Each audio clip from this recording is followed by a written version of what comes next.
Okay, here at ESMO in 2018, I gave a lecture on how long should you treat with checkpoint inhibition in cancer. This is an important issue. For example, when many of the early studies of pembrolizumab and nivolumab were performed, duration was until progression, which for many patients, perhaps a fifth or a quarter of the patients, they could have stayed on therapy literally for years, and that's both in terms of the convenience factor and the pharmacoeconomic factor, frankly not practical.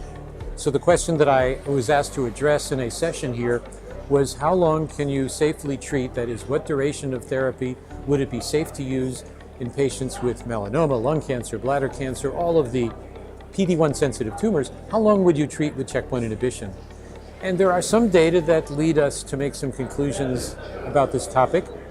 And among them are data from melanoma, which is of course the cancer where we have the most data on the use of checkpoint inhibition. And the important data are from the Keynote 006 and the 001 studies. If you finished 2 years of treatment on schedule in the 006 Keynote study, those patients who had a complete or a partial response, 90% of them stayed in remission at nearly 2 years, suggesting that you could safely stop at 2 years, reassure the patients that they would have continued benefit. In the 001 study, there are a number of patients who stopped generally because of toxicity or patient choice. And again, the same issue, 90% of those patients out more than a year stayed in remission, again suggesting that there was no need to give checkpoint inhibition for years and years and years.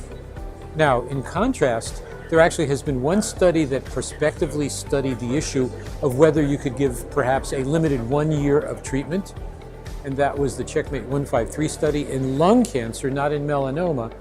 And unfortunately, 1 year of treatment was inferior in terms of progression-free survival to continuous therapy until progression. If you look at the survival curves, even though the data are immature, it unfortunately looks as if the survival is not quite as good in lung cancer when you give only 1 year of nivolumab compared to continuous treatment until progression, highlighting the fact that not all histologies are created equal in their sensitivity to checkpoint inhibition.